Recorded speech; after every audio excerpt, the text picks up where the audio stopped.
नमस्कार, रफ्तार मीडिया में आपका स्वागत है। आपके साथ मैं रीना झा बालियान। खबरों का रुख करेंगे, लेकिन उससे पहले एक नजर डालते हैं इस वक्त की हेडलाइंस पर। रुड़की में जन मिलन व किसान सम्मेलन समारोह का आयोजन। सीएम धामी बोले, प्रदेश में लगातार हो रहे विकास कार्य, आचार संहिता और राजकीय शोक के चलते नहीं की गई योजनाओं की घोषणा। बीजेपी विधायक अरविंद पांडे ने अपनों पर लगाए गंभीर आरोप, कहा मुझे निपटाना चाहता है बीजेपी संगठन। विधायक के बयान ने मचाई हलचल। निकाय चुनाव के लिए कांग्रेस जल्द करेगी प्रत्याशियों का ऐलान। हाईकमान के फैसले का हो रहा है इंतजार। उम्मीदवारों के नामों पर टिकी सबकी निगाहें। और उत्तराखंड में पहाड़ से लेकर मैदान तक पड़ रही कड़ाके की ठंड। बारिश और बर्फबारी के बाद तापमान में आई गिरावट। 28 दिसंबर के लिए भी पूर्वानुमान जारी। चलिए बुलेटिन की शुरुआत कर लेते हैं। रुड़की के नगला इमरती ग्राम में आयोजित जन मिलन और किसान सम्मेलन समारोह में सीएम पुष्कर सिंह धामी ने शिरकत की। इस दौरान संबोधन से पहले पूर्व प्रधानमंत्री मनमोहन सिंह के निधन पर 2 मिनट का मौन रखकर शोक व्यक्त किया गया, जिसके बाद मुख्यमंत्री पुष्कर सिंह धामी ने कहा कि बीजेपी सरकार में विकास की बयार बह रही है। प्रधानमंत्री नरेंद्र मोदी के नेतृत्व में देश लगातार आगे बढ़ रहा है। वहीं इस कार्यक्रम में कई योजनाओं की घोषणा होनी थी, लेकिन आचार संहिता और राजकीय शोक के कारण नहीं की गई। के साथ एक और कानपुर के सबसे पिछड़े क्षेत्र में से गल्ला वाला क्षेत्र में हमने उच्च शिक्षण संस्थान का निर्माण करवाया। वहीं खादर क्षेत्र में रोजगार के लिए कानपुर मिनी स्कूल का शासनादेश भी जारी किया गया है। इतना ही नहीं, हमने लक्सर कुआखेड़ा सोलानी नदी पुल से बाईपास के निर्माण के साथ साथ लंडोरा कस्बे में सीएससी हॉस्पिटल हेतु भवन का निर्माण कार्य भी करवाया गया है। भगवान की भी कृपा हो रही है, लगातार हमारे विकास के काम आगे बढ़ रहे हैं। आज हमारे चाहे शहर के क्षेत्रों या दूर दराज के क्षेत्रों, ग्रामीण क्षेत्रों, हर क्षेत्र में शिक्षा, स्वास्थ्य, पेयजल, बिजली, हवाई कनेक्टिविटी और सड़कों को लगातार जोड़ने का काम हो रहा है। और हमारे यहाँ 6000 से ऊपर लोग आए, फिर भी मुख्यमंत्री जी प्रसन्न हुए। घोषणाएं उस हो ही मानी है, उनको किसी भी दिन हो जाएंगी। और ऐसे नहीं हूँ चैंपियन हूँ, 54 इंच का सीना रखता हूँ। जल्दी दूसरा कार्यक्रम कराऊंगा और 20,000 आदमियों को कराऊंगा महल के अंदर। पूर्व कैबिनेट मंत्री और गदरपुर से बीजेपी विधायक अरविंद पांडे का सोशल मीडिया पर एक बयान वायरल हो रहा है, जिसमें वो अपनी ही पार्टी पर गंभीर आरोप लगा रहे हैं। विधायक अरविंद पांडे का कहना है कि बीजेपी संगठन उन्हें निपटाना चाहता है। आखिर किसकी ओर इशारा कर रहे हैं अरविंद पांडे, देखिए इस रिपोर्ट में। तुम लोग मेरे भाग्य विधाता हो, बस एक बात मन में सोचना, आखिर मेरे मंत्री पद से तुमने हटा दिया कोई बात नहीं, लेकिन मंत्री पद से हटने के बाद मुझे चैन से तो बैठने दो। बस मुझे खत्म करने की साजिश हो रही है और तुम लोगों ने मुझे बचाना हो तो बचा लेना, ना तो कोई बात नहीं, जो भगवान ने लिखा होगा वो होगा। अपनों पर बीजेपी विधायक का गंभीर आरोप। बीजेपी संगठन पर विधायक अरविंद पांडे ने साधा निशाना, कहा मुझे निपटाना चाहता है बीजेपी संगठन। अरविंद पांडे के बयान ने मचाई हलचल। गदरपुर से बीजेपी विधायक अरविंद पांडे अपने बड़बोले अंदाज के लिए जाने जाते हैं, लेकिन इन दिनों उनका एक बयान वायरल हो रहा है, जिसने सियासी हलकों में हलचल मचा दी है। विधायक अरविंद पांडे ने इस बार किसी और पर नहीं, बल्कि अपनी ही पार्टी पर कई गंभीर आरोप लगाए हैं। सोशल मीडिया पर वायरल हो रहे वीडियो में विधायक अरविंद पांडे बीजेपी संगठन पर आरोप लगाते हुए कह रहे हैं कि वो लोग मुझे निपटाना चाहते हैं।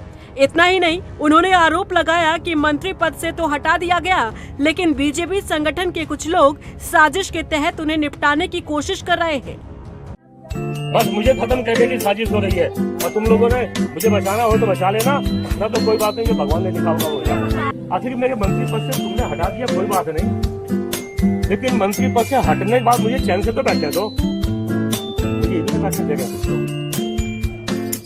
जो लोग मेरे इलाके में गुटबाजी करवाना चाहते हैं, और उसकी वजह है मैं संघ का स्वयंसेवक हूँ, भारतीय जनता पार्टी का छोटा सा कार्यकर्ता हूँ। अरविंद पांडे द्वारा दिए गए इस बयान पर बीजेपी का रिएक्शन भी सामने आया है।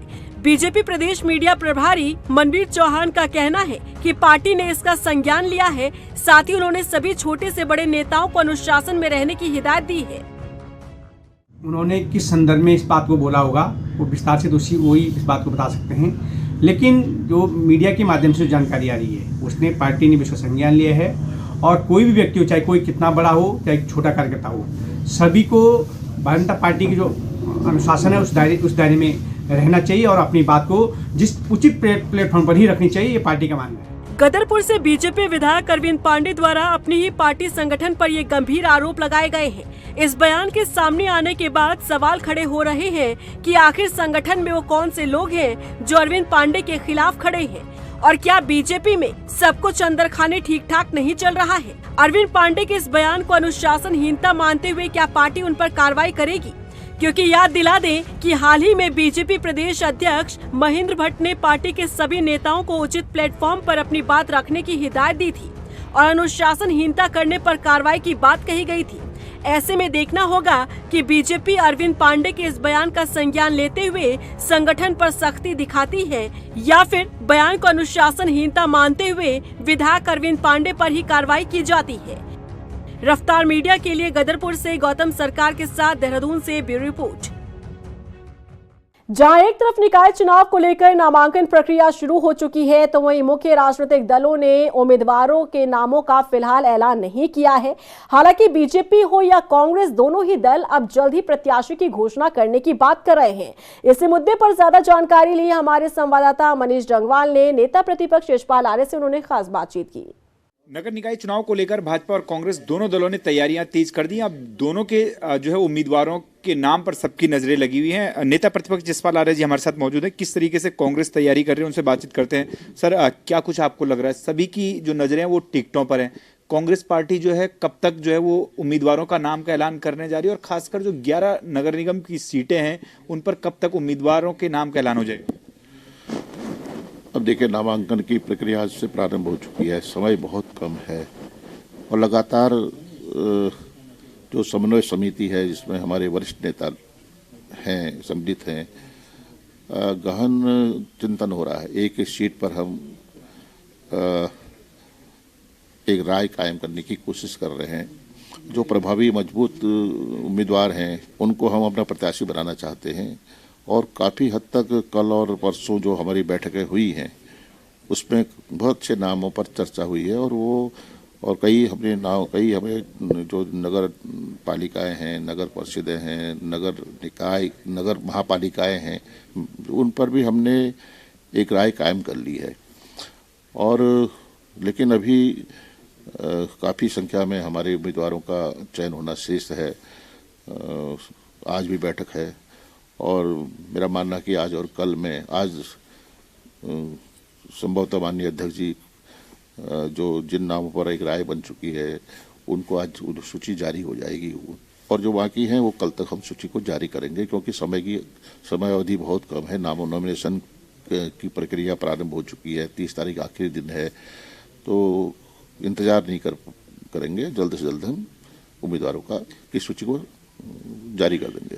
रणनीति किस हिसाब से, क्योंकि स्थानीय मुद्दों पर ये चुनाव होते हैं, हर निकाय के हिसाब से रणनीति बना रही हैं। कुछ प्रदेश स्तरीय मुद्दे भी है जिनको आप जो है निकाय चुनाव में सरकार के खिलाफ खासकर भुनाने की कोशिश करें। देखिए, एक तो मुद्दे अनेकानेक मुद्दे हैं, स्थानीय मुद्दे हैं, डेवलपमेंट बहुत बड़ा मुद्दा है। यही देहरादून नगर निगम की बात कीजिए, स्मार्ट सिटी के नाम पर साइन बोर्ड दिखाई दे रहे हैं, बदहाल सड़कें हैं, विकास अवरुद्ध है और यहाँ पर के हालात क्या हैं, जाम से निजात नहीं दे पा रही भारतीय जनता पार्टी की सरकार। राजधानी में पेयजल की सेवा लाइन उखड़ी हुई हैं, पेयजल की व्यवस्था नहीं है।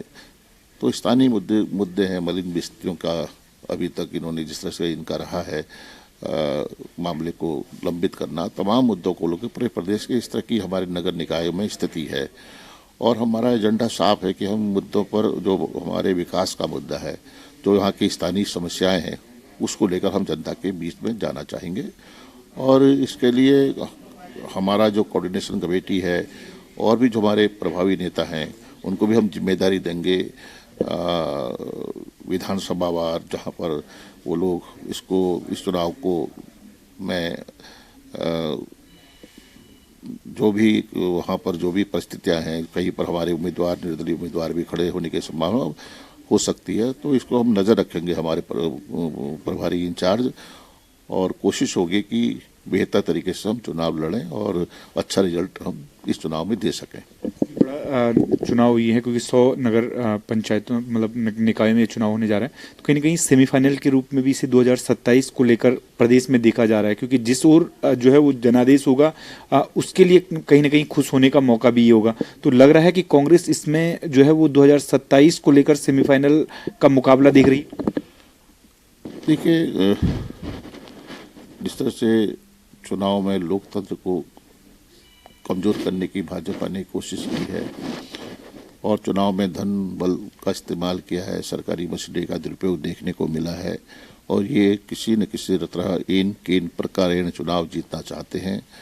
लेकिन जो पिछले चुनाव हुए हैं, बाई इलेक्शंस हैं, उसमें केदारनाथ के से पहले जो हमारा बद्रीनाथ का चुनाव हुआ, हमारा मंगलौर का चुनाव हुआ है, जनता ने हमें आशीर्वाद दिया, जनादेश मिला, केदारनाथ में पूरी ताकत झोंकी, धन बल का सरकारी वसीले का पूरी तरह इस्तेमाल किया गया, तब ये जीत हुई। तो उन्होंने कहा कि ये सेमीफाइनल है। और लेकिन इन्होंने बद्रीनाथ के बारे में नहीं कहा, इन्होंने मंगलौर के बारे में जो पूरी पार्टी हताशा निराश दिखाई दे रही थी और उसका पूरा इन्होंने केदारनाथ में पूरा फोकस किया, पूरी सरकार वहाँ पर केंद्रित हो गई और डराने का, धमकाने का, बल का, धन बल का, सरकारी मसले का पूरा इस्तेमाल किया, जीत हासिल की। लेकिन ये चुनाव हमारे लिए बहुत महत्वपूर्ण है और इस चुनाव में जो हमारा कांग्रेस परिवार है, पहले भी हमने देखा बद्रीनाथ केदारनाथ बद्रीनाथ मंगलौर में हमने एकजुट होकर पूरी ताकत के साथ हमने चुनाव में भागीदारी की और इसी तरह भी हम वो सेमीफाइनल कहें, लेकिन हम गंभीरता के साथ इस चुनाव को लड़ेंगे और मुकाबला करेंगे धन बल के खिलाफ, सरकारी मसले के खिलाफ हम जीत हासिल करेंगे, ऐसा मेरा विश्वास है।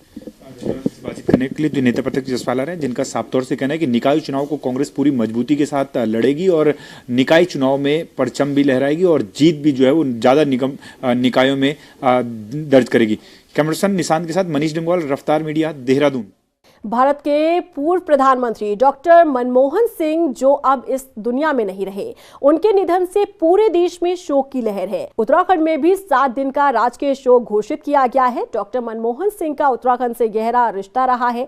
आज भी उनके चचेरे भाई हरभजन सिंह कोहली और अमरजीत सिंह का परिवार देहरादून में रहता है। उनके भाई अमरजीत सिंह एक प्रतिष्ठित व्यापारी हैं, जबकि हरभजन सिंह कोहली का 6 साल पहले निधन हो चुका है। डॉक्टर मनमोहन सिंह के निधन पर उनके चचेरे भाई अमरजीत सिंह ने बताया कि यहाँ का वातावरण मनमोहन सिंह को बहुत पसंद था। मनमोहन सिंह जी हमारे भाई साहब यहाँ अक्सर आते रहते थे और हम उनको जहाँ भी आते थे उनको लेने चले जाते थे। वो कहते थे यहाँ मत आओ क्योंकि सिक्योरिटी का बहुत रहता है परेशानी, तो हम उनको ले आते थे, यहाँ एक दिन स्पेंड करके चले जाते थे। और उनका सिर्फ ध्यान एजुकेशन में ही रहता था और एक ही शिक्षा देते थे कि बच्चों को पढ़ाओ बस, और लंबा चौड़ा उनको कोई नहीं। और जीवन उनका बहुत सादा था, कोई लंबी चौड़ी दिखावट वाला बिल्कुल नहीं था। उनका जैसे रात की कोई रोटी है तो वही खा लेते थे, सवेरे कोई वो उनको शौक़ नहीं था कोई हैवी ब्रेकफास्ट हो या कुछ लंच हैवी हो। सादा जीवन था, बिल्कुल सिंपल, वेरी सिंपल। और बात मौसम की कर लेते हैं। उत्तराखंड में पहाड़ से लेकर मैदान तक मौसम ने करवट ली है। मैदानी इलाकों में आज सुबह से ही बारिश का दौर जारी है, जिसकी वजह से कड़ाके की ठंड पड़ रही है। वहीं ऊंचाई वाले पहाड़ी इलाकों में बर्फबारी के बाद ठंड में और भी ज्यादा इजाफा हुआ है। मौसम विभाग ने कल यानी 28 दिसंबर के लिए भी भारी बारिश और बर्फबारी का पूर्वानुमान जारी किया है। ऐसे में तापमान में और भी ज्यादा गिरावट दर्ज की जाएगी। रुद्रप्रयाग जिला मुख्यालय में बस अड्डे पर करोड़ों की लागत से बनने वाले पार्किंग की छत धराशायी हो गई। इस हादसे के लिए कार्यदायी संस्था से लेकर जेई और ठेकेदार की लापरवाही सामने आ रही है। देखिए रिपोर्ट। रुद्रप्रयाग जिला मुख्यालय के नए बस अड्डे पर पुनाड़ गदेरे के ऊपर सिंचाई विभाग की ओर से 1 करोड़ 5 लाख की लागत से बनाई जा रही वाहन पार्किंग की छत डालने के दौरान धराशायी हो गई। ये पार्किंग लगभग 50 कार वाहन क्षमता वाली थी, जिसे तैयार किया जा रहा था। पार्किंग की छत गिरने से वहां काम कर रहे 2 मजदूर भी घायल हो गए, जिनका उपचार जिला चिकित्सालय में चल रहा है। वहीं इस घटना पर सियासत भी तेज हो गई है। जानकारी के मुताबिक पार्किंग की निर्माणाधीन छत भार नहीं झेल पाई, जिसके कारण यह हादसा हुआ। बता दें कि सिंचाई विभाग की ओर से पार्किंग का निर्माण कार्य करवाया जा रहा था, जिसमें संबंधित कार्यदायी संस्था, जेई और ठेकेदार की गलतियां सामने आ रही है। इस हादसे को लेकर विधायक भरत चौधरी ने कहा कि मामले की जांच की जाएगी कि आखिर किन कारणों के चलते ये हादसा हुआ। उन्होंने कहा कि दोषियों पर कड़ी कार्रवाई की जाएगी। नदी में जिस गधेरे में वो पार्किंग बन रही थी, उसमें अचानक पानी का बहाव तेज हो गया और उसके चलते जो उसके टेक थे, जो शटरिंग के उन्होंने टेक लगा रखे थे, वो थोड़े से हिल गए। उसकी वजह से ये हादसा हुआ है। तो मुझे उम्मीद है कि बहुत जल्दी उसको ठीक करेंगे। जो ठेकेदार है उसको निर्देशित किया गया है कि अविलंब। वहीं कांग्रेस प्रदेश अध्यक्ष करण माहरा ने इस हादसे को लेकर सवाल खड़े किए हैं। उन्होंने कहा कि निर्माण कार्यों में भ्रष्टाचार होगा तो हाल यही होगा। घपले घोटाले की जांच होनी चाहिए और दोषियों के खिलाफ कड़ी कार्रवाई होनी चाहिए। हकीकत यह है कि जो टेक्निकल डिपार्टमेंट है, चाहे जेई है चाहे एई है, ये इन लोगों की जिम्मेदारी होती है कि उस भूमि में वो चीज़ हो सकती है, नहीं हो सकती, वहाँ बनाई जानी उपयुक्त है या उससे थोड़ा दूरी पर बनाई जानी उपयुक्त है। ये तो जो टेक्निकल डिपार्टमेंट उसको करना चाहिए। और जिन लोगों की इसमें तकनीकी खराब कमी रही है, जिन लोगों ने सुझाव ठीक नहीं दिया, उनके खिलाफ निश्चित ही कार्रवाई होनी चाहिए और सरकार को उसमें जांच बैठानी चाहिए और जो भी दोषी उनके खिलाफ कार्रवाई होनी चाहिए। फिलहाल इस मुद्दे पर सूबे के भीतर सियासत गर्माती दिख रही है। रफ्तार मीडिया के लिए देहरादून से सुशांत सिंह की रिपोर्ट। अल्मोड़ा पुलिस ने नशा तस्करों के खिलाफ बड़ी कार्रवाई करते हुए 4 नशा तस्करों को गिरफ्तार किया है। पुलिस ने तस्करों के कब्जे से 75 किलो से ज्यादा गांजा बरामद किया है, जिसकी बाजार में कीमत करीब 18,83,000 रुपए आंकी गई है। पुलिस चेकिंग के दौरान होंडा 2 कार से गांजे के 5 बोरे बरामद हुए हैं। नशे के विरुद्ध जो अभियान चल रहा है वो लगातार हमारा जारी है। इसी क्रम में आज जो एसओजी की टीम है और साथ साथ बतौज खान थाना पुलिस की टीम है, उन्होंने 2 गाड़ियों में 4 अभियुक्तों को गिरफ्तार किया, जिनके कब्जे से लगभग 75 केजी के आसपास गांजा बरामद किया है। ये काफ़ी अच्छी ये कार्रवाई है, जिसको ध्यान में रखते हुए मेरे द्वारा से 5,000 रुपये के इनाम की घोषणा की गई है। फर्दर इसमें हम इस चीज़ की भी तहकीकात कर रहे हैं कि ये कहाँ से लेके आए और कहाँ ये लेके जा रहे थे। साथ ही साथ में अगर आवश्यकता हुई कि पूरी हम क्रिमिनल हिस्ट्री देखेंगे और उसके अकॉर्डिंगली अगर हो सकता है तो इसमें हम गैंगस्टर की कार्रवाई या फिर उसमें प्रॉपर्टी सीजर की कार्रवाई की तरफ भी हम आगे बढ़ेंगे। और इसी के साथ फिलहाल इस बुलेटिन में बस इतना ही, लेकिन चलते चलते एक नजर डालते हैं इस वक्त की हेडलाइंस पर। रुड़की में जन मिलन व किसान सम्मेलन समारोह का आयोजन। सीएम धामी बोले, प्रदेश में लगातार हो रहे विकास कार्य, आचार संहिता और राजकीय शोक के चलते नहीं की गई योजनाओं की घोषणा।